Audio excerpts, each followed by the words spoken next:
नमस्कार, live city नर bulletin number Bihar में आपका स्वागत है। आपके साथ मैं मुस्कान। खबरों की शुरुआत करेंगे, लेकिन उससे पहले एक नजर डालते हैं आज के सुर्खियों पे। जायजा लेने नीतीश कुमार अचानक पहुंचे एमएलए फ्लैट। तारापुर पहुंचे सम्राट चौधरी, खुले जीप में किया रोड शो। बिहार में बिछेगा उद्योग का जाल। उद्योग मंत्री दिलीप जायसवाल बीजेपी के दबाव में नीतीश। अखिलेश सिंह का बड़ा दावा। नीतीश से मुलाकात, विनम्रता और सीखने की इच्छा। बिहार में आरजेडी का खत्म होगा, मांझी ने कसा तंज। विधानसभा में सीमांचल जिंदाबाद का नारा गूंजा। ओवैसी बोले लोगों को लगा कि जंगल राज वापस आ जाएगा। प्रशांत किशोर बोले औरंगाबाद के उत्पाद अधीक्षक के ठिकानों पर छापेमारी। दरभंगा में दर्दनाक सड़क हादसा, डिवाइडर से टकराई कार। मुख्यमंत्री नीतीश कुमार ने दरोगा राय पथ स्थित नवनिर्मित एमएलए आवास का निरीक्षण किया है। उन्होंने घरों के घर हिस्सों को देखा और साथ ही साथ अधिकारियों से वहां की सुविधाओं के बारे में जानकारी भी ली। बताया गया है कि हर आवास पर संबंधित विधानसभा क्षेत्र और निर्वाचन क्षेत्र संख्या अंकित है। तो वहीं बता दें कि सीएम ने ये भी कहा है कि नए विधायक आवास बहुत अच्छी तरह से बने हैं और उन्हें जल्द ही सभी नवनिर्वाचित विधायकों को उनके क्षेत्र के आधार पर आवंटित भी किया जाएगा। और इसके बाद मुख्यमंत्री ने जेपी गंगा पथ के सौंदर्यीकरण कार्य का भी समीक्षा किया है और उन्होंने अधिकारियों को निर्देश दिया है कि गंगा पथ को और बेहतर तरीके से सजाया जाए। वहीं सिवान जिले के एकमा थाना क्षेत्र में 3 मासूम की मौत पर मुख्यमंत्री नीतीश कुमार ने दुख जताते हुए मृतकों के परिजनों के लिए मुआवजे का भी ऐलान किया है।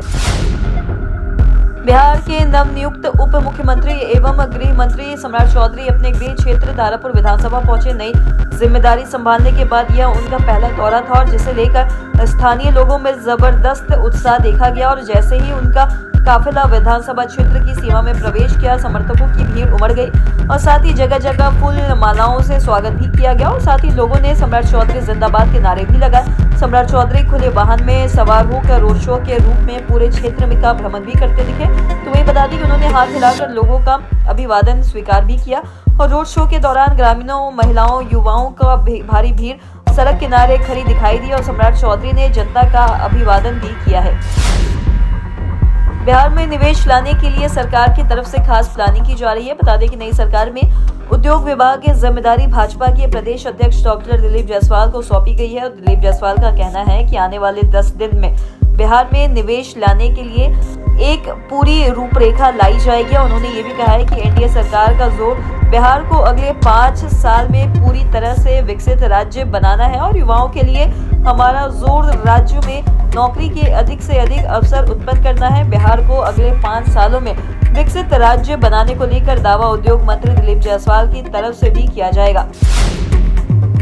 कांग्रेस राज्यसभा सांसद अखिलेश सिंह ने बीजेपी के कोटे में गृह विभाग जाने पर यह कहा है कि गुंडा राज का समाप्ति हो और सम्राट चौधरी को मिला है। बता दें कि हम लोग उम्मीद करते हैं कि गुंडा राज का समापन होगा और साथ ही आम जनजीवन बिना कोई डर भय का चलेगा। अखिलेश सिंह ने यह भी कहा है कि बीजेपी के दबाव में जेडीयू को रहना ही पड़ेगा क्योंकि बीजेपी बड़ी पार्टी है, केंद्र में भी उनका ही सरकार है, इसलिए भाजपा के दबाव में रहेंगे ही। और बिहार में योगी मॉडल लागू के सवाल पर अखिलेश सिंह ने यह भी कहा है कि बिहार में योगी मॉडल नहीं चल पाएगा, लेकिन बिहार दूसरा स्टेट है और यूपी दूसरा। मुख्यमंत्री नीतीश कुमार से मुलाकात के बाद दीपक प्रकाश ने ये कहा है कि यह उनके लिए सौभाग्य की बात है कि वो उनके नेतृत्व में काम कर रहे हैं। उन्होंने बताया कि उन्होंने आशीर्वाद और शुभकामनाएं भी दी है ताकि हम लोग आगे बेहतर काम कर सके और साथ ही हम काफी कुछ सीख रहे हैं और मुझे वरिष्ठ नेताओं से अभी बहुत कुछ सीखना है। मुख्यमंत्री दीपक प्रकाश ने बिहार के मुख्यमंत्री नीतीश कुमार के साथ बैठक पर यह भी कहा है कि नीतीश कुमार के नेतृत्व में काम करना मेरे लिए एक सौभाग्य की बात है। वहीं विभाग संभालते ही पंचायत स्तर पर निगरानी कमेटी बनाने का ऐलान उन्होंने अपनी प्राथमिकताएं स्पष्ट कर दी है और साथ ही में उन्होंने ग्रामीण योजनाओं में अनियमितता रोकने और युवाओं के लिए रोजगार के नए रास्ते खोलने की भी दिशा में ठोस कदम उठाए हैं।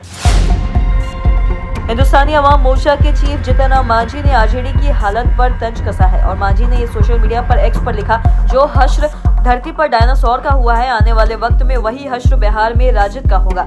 अब तो सब लोग कहने लगे हैं धरती पर दोबारा डायनासोर आ सकता है, पर बिहार में राजद के लोग नहीं आ सकते। और बिहार विधानसभा वर्ष 2000 के चुनाव में 75 सीटें जीतकर सबसे बड़ी पार्टी के तौर पर उभरने वाली आरजेडी बिहार विधानसभा चुनाव 2025 में केवल 25 सीटें तक सिमट कर रह गई।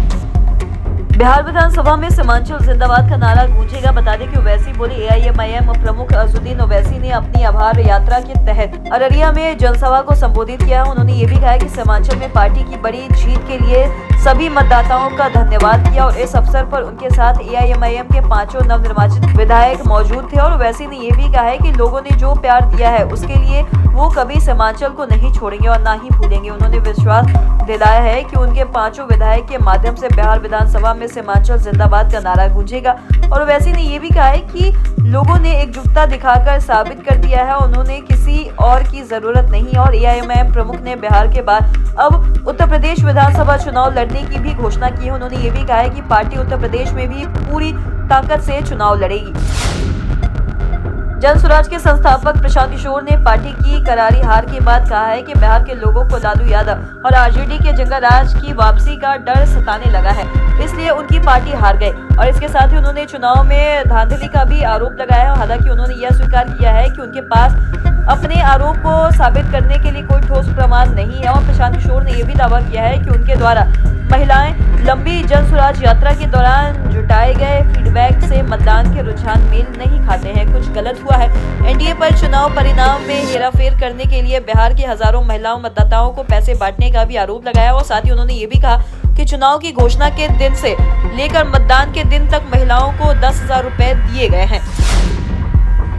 एसवीयू ने बड़ी कार्रवाई करते हुए औरंगाबाद के उत्पाद विभाग के अधीक्षक अनिल कुमार आजाद के ठिकानों पर व्यापक छापेमारी शुरू की है। उन पर आय से अधिक संपत्ति अर्जित करने का भी गंभीर आरोप लगा। और एसवीयू ने आरोप लगाया है कि सेवा अवधि के दौरान विभिन्न पदों पर रहते हुए उन्होंने बिहार सरकार में लोक सेवक के रूप में अपने ज्ञात स्रोतों से अधिक कुल 1,58,45,888 रुपए की संपत्ति अवैध रूप से अर्जित की है। और छापेमारी विशेष न्यायाधीश निगरानी पटना द्वारा जारी तलाशी वारंट के आधार पर की जा रही है। और कार्रवाई एक साथ औरंगाबाद, जहानाबाद, पटना में हुई। और साथ ही उत्पाद अधीक्षक अनिल कुमार आजाद के खिलाफ मामला विशेष निगरानी थाने में ही दर्ज कराया गया।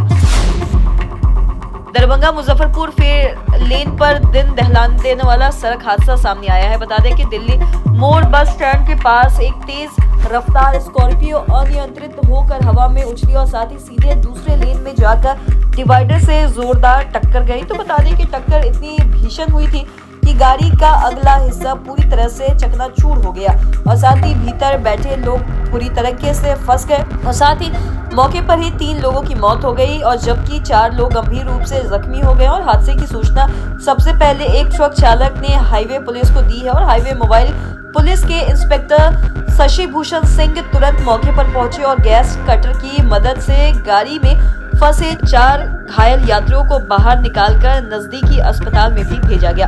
तो आज के इस वीडियो में इतना ही। अगर आपने अपने चैनल को सब्सक्राइब नहीं किया तो तुरंत कर दे, साथ ही हमारे फेसबुक पेज को लाइक करें। वीडियो देखने के लिए आपका धन्यवाद।